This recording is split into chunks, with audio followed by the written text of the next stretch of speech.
সালাতকে অর্থাৎ নামাজকে জিকিরের সাথে তুলনা করেছেন। তার মানে নামাজটা একটা জিকির। নামাজ পড়তে গেলে কি লাগে ভাই? সূরা ফাতিহা পড়তে হয়, অন্য সূরা পড়তে হয়, বিভিন্ন তাসবিহ তাহলিল আছে। প্রত্যেকটা তাসবিহ তাহলিলের সাথে আল্লাহ রাব্বুল আলামিনের বড়াই বড়ত্ব, আল্লাহর মহত্ব, আল্লাহর প্রশংসা, আল্লাহর গুণগান নিহিত রয়েছে। তো বলছিলাম আল্লাহ রাব্বুল আলামিন বলেন যে ওই সকল মানুষের জন্য আমার রাসূলের ভিতরে উত্তম আদর্শ রয়েছে যারা পরকালকে বিশ্বাস করে এবং আল্লাহকে অধিক মাত্রায় স্মরণ করে। আল্লাহ রাসূল সাল্লাল্লাহু আলাইহি ওয়াসাল্লাম বলেন, মান তাশাব্বাহা বিকওমিন ফাহুয়া মিনহুম।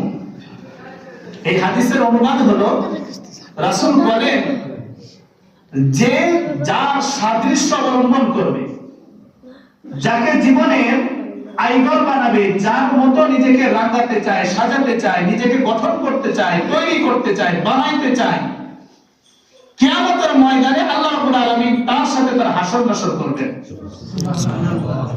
এটাকে আল্লাহ রাসূল আরেক হাদিসে পরিষ্কারভাবে বলেছেন, আল মারউ মা মান আহাব্বা। যার সাথে যার মহব্বত তার সাথে তার কিয়ামত। বা আমার কণ্ঠ খুব ভালো না, আমি সুর দিয়ে ওয়াজ করতেও পারি না।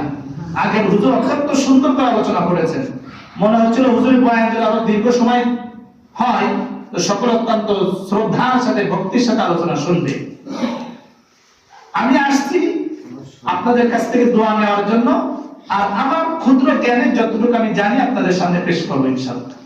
আজকের আলোচ্য বিষয় হলো, আমি প্রত্যেকটা কথা আমি দলিলের আলোকে বলবো ইনশাআল্লাহ।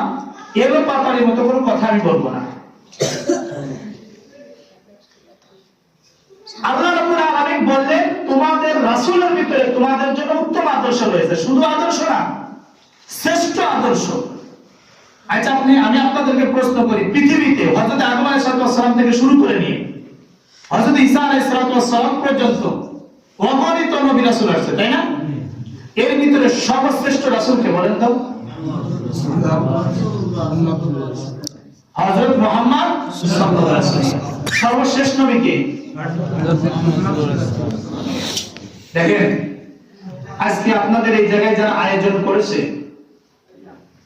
বুদ্ধি দিয়ে, সময় দিয়ে, শ্রম দিয়ে, অর্থ দিয়ে বিভিন্ন ভাবে সহযোগিতা করেছে, আল্লাহ তাআলা তাদেরকে উত্তম বিনিময় দান করেন। আমিন। আজকের এই আলোচনার ক্ষুদ্র আলোচনা, কিন্তু এই আলোচনার একজন প্রধান